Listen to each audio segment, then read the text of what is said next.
السلام عليكم جميعا ورحمة الله وبركاته.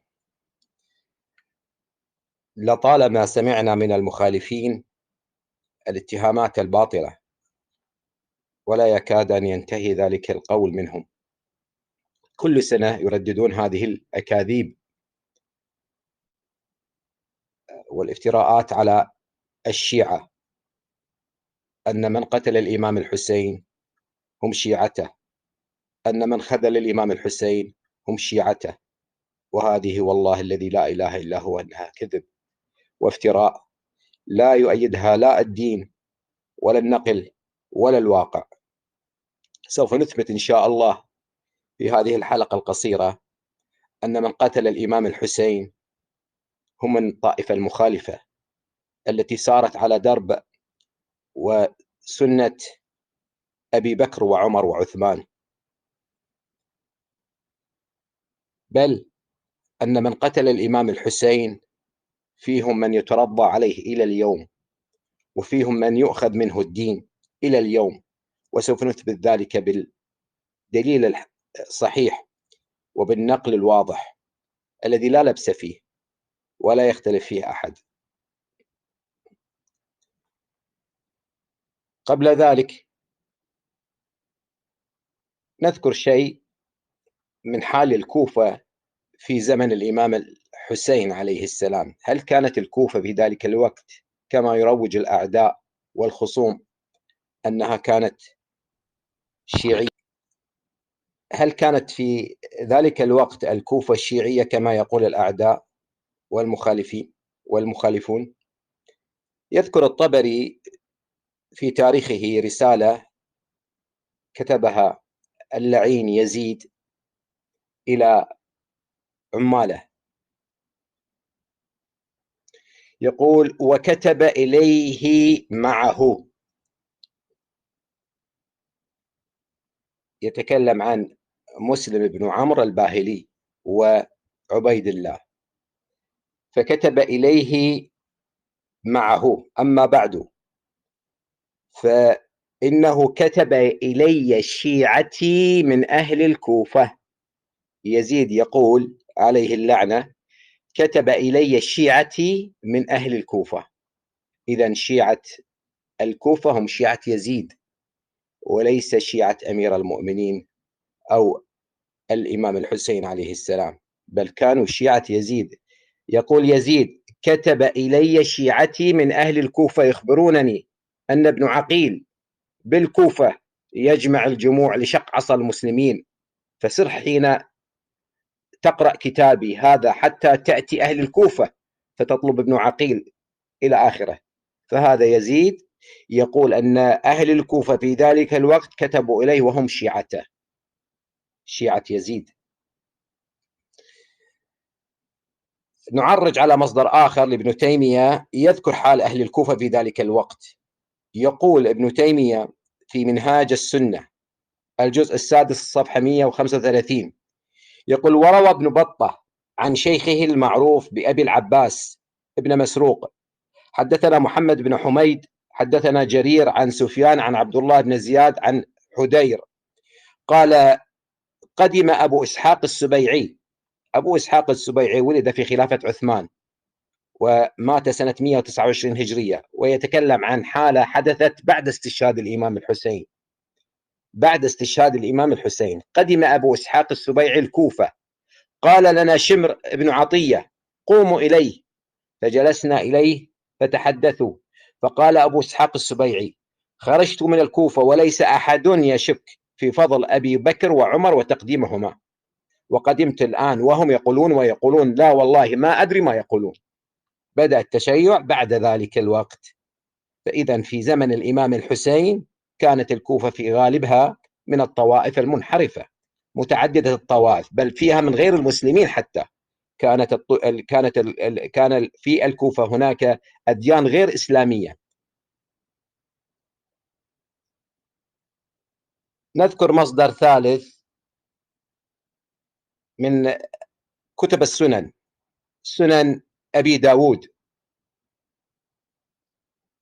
يذكر حال الكوفة وكيف كانت الكوفة في ذلك الوقت ناصبية أو فيها كثير من النواصب. في سنن أبي داود الجزء الرابع الصفحة 212 يقول الألباني حديث صحيح أو صحيح رقم 4650. حدثنا أبو كامل حدثنا عبد الواحد بن زياد حدثنا صدق بن المثنى حدثني جدي رياح ابن الحارث كنت قاعدا عند فلان. فلان سيتبين لكم من هو فلان الآن. كنت قاعدا عند فلان في مسجد الكوفة وعنده أهل الكوفة، فجاء سعيد بن زيد بن عمرو بن نفيل فرحب به. فلان الذي أبهم رحب بهذا الرجل الذي يقال له سعيد بن زيد بن نفيل ابن عمرو بن نفيل. فجاء رجل من أهل الكوفة يقال له قيس بن علقمة فاستقبله فسب وسب. لاحظوا، فجاء رجل من أهل الكوفة يقال له قيس بن علقمة فاستقبله، أي فلان استقبل هذا الرجل السباب فسب وسب. فقال سعيد: من يسب هذا الرجل؟ قالوا أو قال: يسب عليا. رجل من أهل الكوفة يسب الإمام علي، هل هؤلاء الشيعة؟ من هو هذا الرجل؟ هو المغيرة بن شعبة الذي عبرت عنه رواية أبو داود فلان، هو المغيرة بن شعبة. صرح بذلك أحمد بن حنبل في مسنده. قال رياح بن الحارث أن المغيرة بن شعبة كان في المسجد الأكبر وعنده أهل الكوفة عن يمينه وعن يساره، فجاءه رجل يدعى سعيد بن زيد فحياه المغيرة وأجلسه عند رجليه على السرير. فجاء رجل من أهل الكوفة فاستقبل المغيرة فسب وسب. فقال: من يسب هذا يا مغيرة؟ قال: يسب علي بن أبي طالب. صحابي المغيرة بن شعبة مع أهل الكوفة، مع رجل من أهل الكوفة يسبون أمير المؤمنين، والمغيرة بن شعبة مسرور وفرحان. هذا الأمر حدث بعد استشهاد الإمام، بعد استشهاد الإمام أمير المؤمنين، بعد استشهاد أمير المؤمنين كان يسب المغيرة وجماعة المغيرة الإمام علي بن أبي طالب في الكوفة، وهؤلاء من أهل الكوفة. فإذا يا مسكين، يا من غررت بك الأقاويل المكذوبة، اعلم بأن أهل الكوفة في ذلك الوقت كانوا في الغالب نواصب ومنحرفين، ليسوا من الشيعة. الآن سوف نذكر، بعد أن أنا أحاول أن أختصر كما ذكرت، أن لا تكون الحلقة طويلة حتى تكون أو أعطي مجال للمخالف أن يستمع للحلقة دون أن يمل. سوف نذكر الذين كتبوا الإمام الحسين. يقول المخالف: غدروا بالإمام، أهل الكوفة غدروا، كتبوا وغدروا. أنا الآن من باب الإلزام لا من باب الالتزام، لا أؤمن بما سوف أنقل، ولكن من باب الإلزام لنبين لهم ونعلم هؤلاء من الذين كاتبوا الإمام الحسين وغدروا به، كما هم يقولون لا كما أنا أعتقد، لأن هناك بعض الأعذار أجدها لهؤلاء الذين كتبوا للإمام الحسين. من هم هؤلاء؟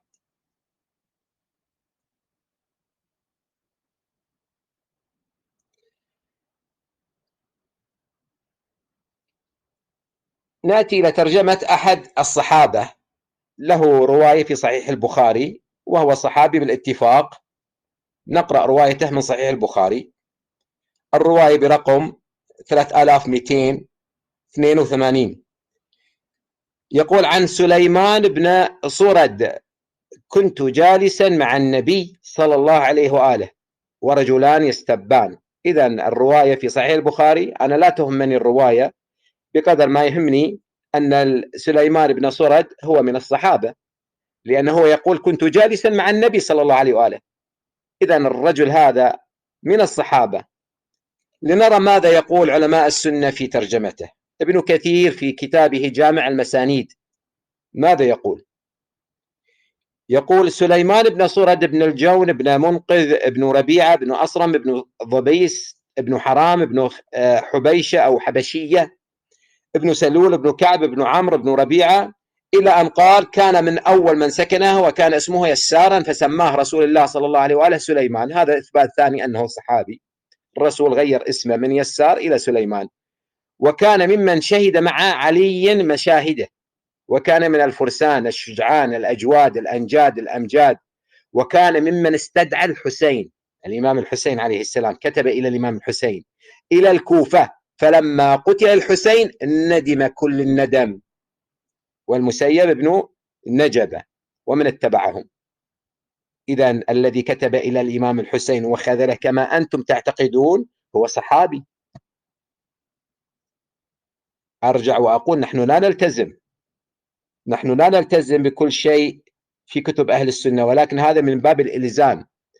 نأتي إلى ترجمة أخرى لهذا الرجل الصحابي سليمان بن عند الذهبي في تاريخ الإسلام. سليمان بن صرد يقول عين يعني شنو؟ يعني روى له أصحاب الكتب الستة: البخاري ومسلم والترمذي والنسائي وأبو داود وابن ماجه.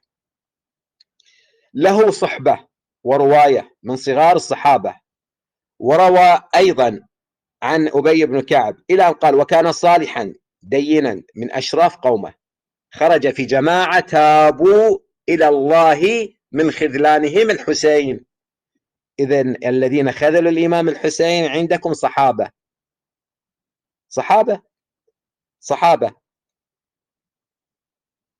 آتي إلى رجل آخر وهو صحابي المسيب ابن نجبة كما ذكره قبل قليل الذهبي. يقول المسيب ابن نجبة بفتح النون والجيم بعدها موحدة، إلى أن قال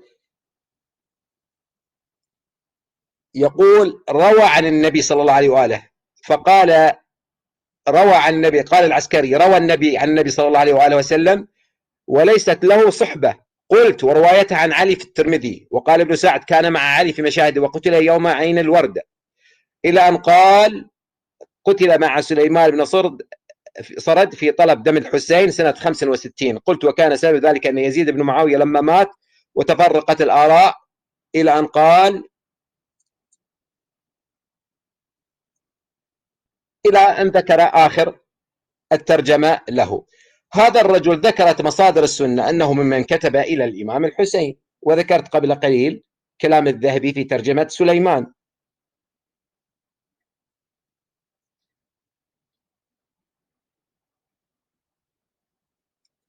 نأتي إلى صحابي ثالث وهو النعمان بن بشير.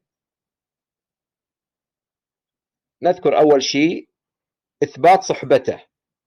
يقول الطبراني عن سماك سمعت النعمان بن بشير وهو على منبر الكوفة يقول سمعت النبي صلى الله عليه وآله. إذن الرجل صحابي. في سير أعلام النبلاء في ترجمته يقول النعمان ابن بشير ابن سعد ابن ثعلب الأنصاري عين كما ذكرنا ما معنى كلمة حرف عين، الأمير العالم صاحب رسول الله صلى الله عليه وآله. طيب هل هذا ممن كتب إلى الإمام الحسين؟ لنرى ماذا يقول الطبري. فلما بلغ أهل الكوفة هلاك معاوية أرجف أهل العراق بيزيد، وقالوا قد امتنع الحسين وابن الزبير ولحقا بمكة، فكتب أهل الكوفة إلى الحسين أن اقدم علينا. طبعا هذه أن اقدم علينا هذه مني، لكن الرسالة المعروفة الكتب المعروفة. فكتب أهل الكوفة إلى الحسين وعليهم منه النعمان بن بشير الصحابي. إذن الذين خذلوا الإمام الحسين صحابة، والنعمان بن بشير على رأسهم. تبرأوا منهم يا من تتهمون الشيعة بأنهم خذلوا الإمام الحسين. أما أن الآن سيختلف الميزان.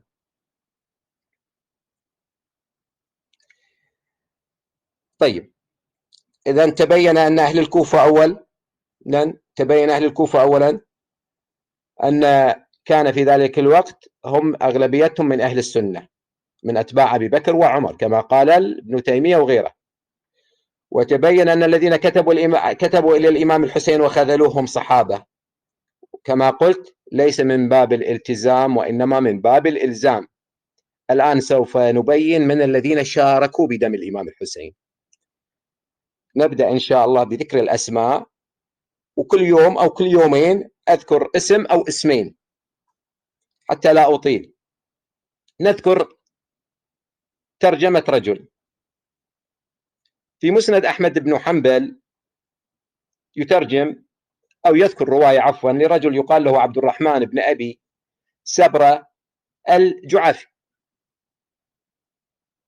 يقول: حدثنا الحسين بن محمد حدثنا أبو وكيع عن أبي إسحاق عن خيثمة بن عبد الرحمن بن أبي سبرة أن أباه عبد الرحمن ذهب مع جده.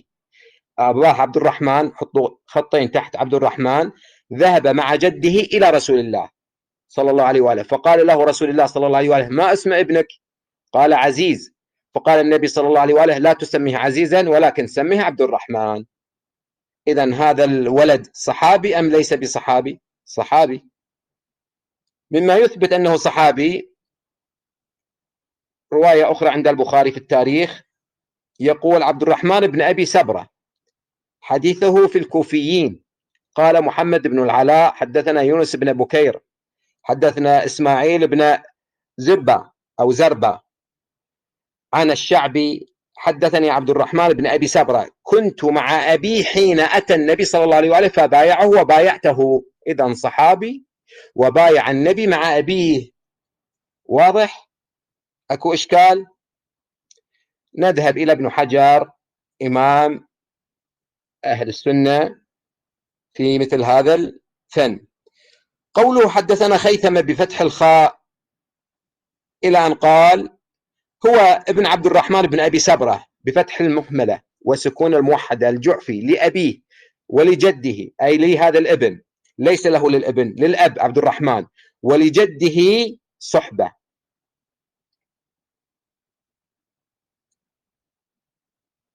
النووي ماذا يقول؟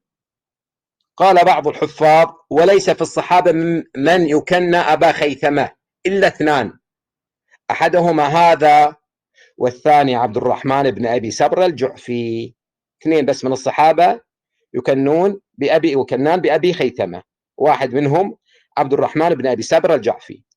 لنرى هذا الصحابي ماذا فعل.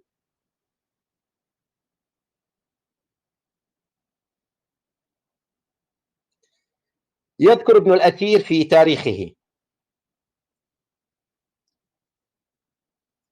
يقول: وجعل عمر بن سعد على ربع أهل المدينة لما قسم عمر بن سعد الجيش لقتال الإمام الحسين عليه السلام. قسم الجيش، هذا قائد وهنا يمين وهنا شمال وهنا جناح وهنا مقدمة وهنا مؤخرة. فماذا فعل عمر بن سعد؟ يقول: وجعل عمر بن سعد على ربع أهل المدينة عبد الله بن زهير الأزدي، وعلى ربع ربيعة وكندة قيس بن الأشعث، سنأتي إلى من هو هذا قيس بن الأشعث اللعين، وعلى ربع مذحج وأسد عبد الرحمن بن أبي سبرة الجعفي أو الجعفي. إذن هذا أحد قادة الجيش الذين قتلوا الإمام الحسين. أعيد: ذكرنا واتفقنا على أن عبد الرحمن بن أبي سبرة الجعفي صحابي، ذكر ذلك وأجمع علماء السنة على أنه صحابي، وله رواية تقول: بايعت النبي صلى الله عليه وآله، وإجماع أهل السنة أنه صحابي. هذا الصحابي عبد الرحمن بن أبي سبرة الجعفي ماذا فعل؟ ابن الأثير في كتابه الكامل الجزء 3 الصفحة 168 يقول: وجعل عمر بن سعد، يتكلم عن واقعة الطف، وجعل عمر بن سعد على ربع أهل المدينة عبد الله بن زهير الأزدي، وعلى ربع ربيعة وكندة قيس بن الأشعث بن قيس، وعلى ربع مذحج أو مذحج وأسد عبد الرحمن بن سبرة الجعفي. واضح؟ إذن أحد قادة جيش عمر بن سعد الذين قتلوا الإمام الحسين صحابي اسمه عبد الرحمن بن سبر الجحفي، صحابي.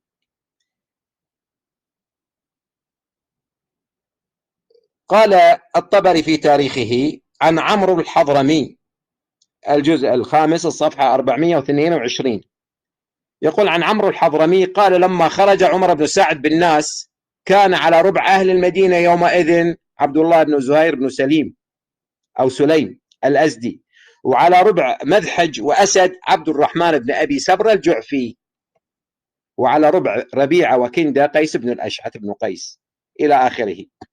إذن أحد قتلة الإمام الحسين صحابي اسمه عبد الرحمن بن أبي سبر الجعفي. أحاول أنا كل يوم أذكر صحابي وتابعي، صحابي وتابعي. اليوم سأذكر رجل آخر تابعي هو الذي قتل بيده اللعينة أخو الإمام الحسين من الرضاعة عبد الله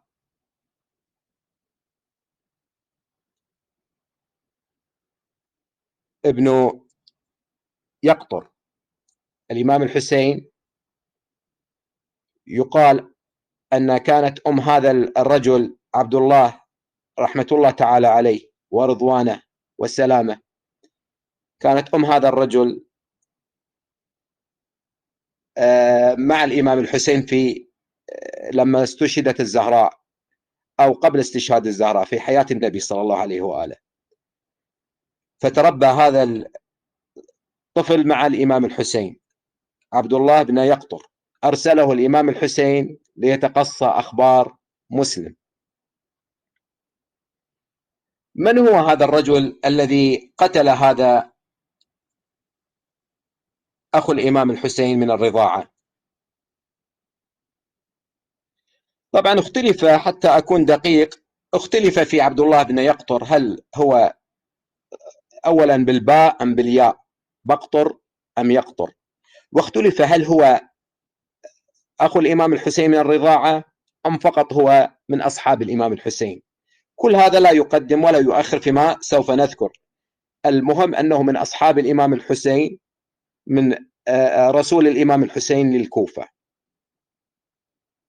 هناك رجل من كبار أئمة وحفاظ أهل السنة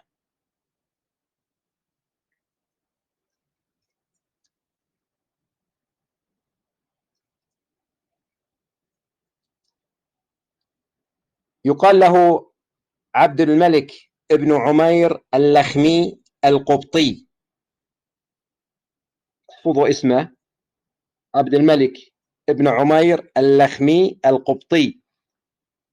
سمي بالقبطي نسبة إلى فرس كان يمتلكها يقال لها قبط، وكانت مشهورة فنسب إلى الفرس، وإلا هو عبد الملك بن عمير اللخمي.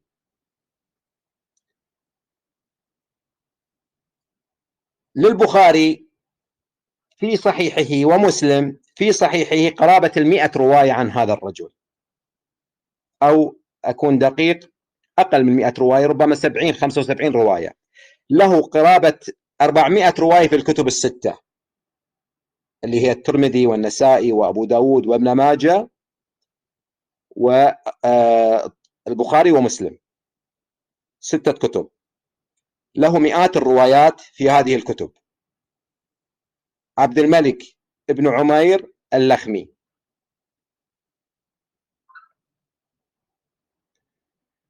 كان قاضيا للمسلمين السنة في زمنه، وكان سيء السيرة، سيء الأخلاق، غير متقيد بالتعاليم الإسلامية، له قضايا أخلاقية لا أحب أن أذكرها، وللأسف الشديد أهل السنة لا يذكرونها، ذكرها بعضهم، وكذلك مذكورة في كتب الشيعة، يذكرها من كتب الشيعة يذكرها الشيخ المفيد أعلى الله مقامه في كتاب الإفصاح في الجزء الأول صفحة 135. يقول: فأما عبد الملك بن عمير فمن أبناء الشام، من أبناء الشام وأجلاف محاربي أمير المؤمنين عليه السلام، المشتهرين بالنصب والعداوة له ولعترته، ولم يزل يتقرب إلى بني أمية بتوليد الأخبار الكاذبة. توليد يعني تأليف، إنشاء، في أبي بكر وعمر. سوف أبين إحدى مروياته التي ذكرها، وهي أشهر رواية في مناقب، أشهر رواية عند أهل السنة في أبي بكر وعمر هي هذه الرواية. حدثنا الترمذي يقول: حدثنا الحسن بن الصباح حدثنا سفيان بن عيينة عن زائدة عن عبد الملك بن عمير عن ربعي عن حذيفة قال رسول الله صلى الله عليه وآله: اقتدوا بالذين من بعد أبي بكر وعمر. رواية جدا جدا مشهورة. هذا الرجل هو راويها، أحد قتلة أصحاب الإمام الحسين. يقول: ولم يزل يتقرب إلى بني أمية بتوليد الأخبار الكاذبة في أبي بكر وعمر والطعن في أمير المؤمنين عليه السلام حتى قلدوه القضاء، وكان يقبل الرشا، يرتشي ويحكم بالجور والعدوان، وكان متجاهرا بالفجور والعبث بالنساء. فمن ذلك إلى آخره. طبعا إذا جاءت إليه المرأة ورآها جميلة يحكم لها وإن كان الحكم لخصمها. على كل حال له قضايا يذكرها. من أراد أن يتوسع من كتب أهل السنة فليذهب إلى كتاب تهذيب الكمال للمزي في الجزء الثامن الصفحة 330، أو كتاب أخبار القضاء لوكيع، محمد خلف وكيع وليس وكيع الراوي، محمد خلف وكيع متوفي سنة 306 هجرية، اسمه كتاب أخبار القضاء، يذكر له قصص أخلاقية. هذا الرجل أنا أذكر روايتين، رواية له من صحيح البخاري ورواية له من صحيح مسلم. الرواية من صحيح البخاري عن عبد الملك بن عمير حدثنا أبو النعمان حدثنا أبو عوانة عن عبد الملك بن عمير عن جابر بن سمرة قال: سعد كنت أصلي بهم. صحيح البخاري الجزء الأول صفحة 52.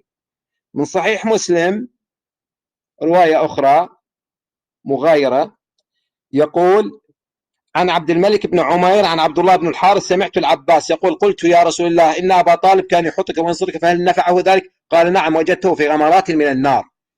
أنا تعمدت أن أتي بهذه الرواية حتى يطلع السني المسكين المغرر به كيف أنه مخدوع. الرواية التي تقول أن أبا طالب من أهل النار رواية هذا القاتل المجرم عبد الملك بن عمير، والرواية التي تقول اقتدوا بالذين من بعدي ليس لها طريق إلا عبد الملك بن عمير، ودون ذلك خرط القتاد، ليس لها طريق إلا عبد الملك بن عمير. فأنا تعمدت نأتي برواية قادحة، ورواية قادحة في أهل البيت في أبي طالب، ورواية مكذوبة في مناقب أبي بكر وعمر. نرجع إلى هذا الرجل عبد الملك بن عمير.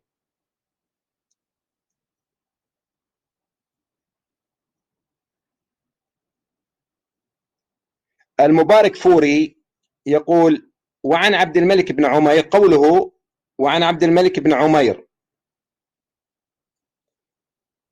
بضم العين إلى آخره، اللخمي حليف بني عدي الكوفي، ويقال الفرسي بفتح الفاء، الفرسي بفتح الفاء والراء، الفرسي بفتح الفاء والراء ثم مهملة نسبة إلى فرس له سابق، كان يقال له القبطي بكسر القبطي بكسر القاف وسكون الموحدة. وربما قيل ذلك لعبد الملك ثقة فقيه تغير حفظه، ثقة فقيه تغير حفظه، وربما دلس من أوساط التابعين. أنا أرجع وأقول: امتلأ البخاري ومسلم والترمذي والنسائي وأبو داود وابن ماجه بمرويات هذا الرجل. ماذا يقول الطبري؟ خلينا نشوف ماذا يقول الطبري. شوفوا ماذا يقول الطبري. ساعد الله قلبك يا سيدي يا أبا عبد الله. يقول: حدثني أبو علي الأنصاري وهو يرى أصحابه يقتلون على أيدي من يؤخذ منهم الدين. حدثني أبو علي الأنصاري عن بكر ابن مصعب المزني أو المزني قال: كان الحسين لا يمر بأهل ماء إلا اتبعوه، حتى إذا انتهى إلى زبالة سقط إليه مقتل أخيه من الرضاعة، مقتل عبد الله بن بقطر أو يقطر، وكان سرحه إلى مسلم بن عقيل من الطريق وهو لا يدري أنه قد أصيب، فتلقاه خيل الحسين بن تميم بالقادسية فسرح به إلى عبيد الله بن زياد، قال اصعد فوق القصر فلعن الكذاب ابن الكذاب. ابن زياد عليه اللعنة يطلب من عبد الله بن بقطر أن يصعد القصر ويلعن الإمام الحسين والإمام علي بن أبي طالب. قال له اصعد القصر فلعن الكذاب ابن الكذاب ثم انزل حتى أرى فيك رأيي. فصعد، فلما أشرف على الناس قال أيها الناس إني رسول الحسين ابن فاطمة بنت رسول الله صلى الله عليه وآله، لتنصروه وتوازروه على ابن مرجانة ابن سمية الدعي. فأمر به عبيد الله فألقي من فوق القصر إلى الأرض فكسرت عظامه وبقي به رمق، فأتاه رجل يقال له عبد الملك بن عمير اللخمي فذبحه. فلما عيب عليه ذلك أو فلما عيب ذلك عليه قال إنما أردت أن أريحه. إمام أهل السنة الذي يؤخذ منه الدين يتعبدون الله بقاتل صاحب للإمام الحسين. أحاول أن أختصر، أنا قلت نصف ساعة لن أطيل عن نصف ساعة، فلا حول ولا قوة إلا بالله. السلام على الحسين وعلى علي بن الحسين وعلى أولاد الحسين وعلى أصحاب الحسين. السلام عليكم جميعا ورحمة الله وبركاته.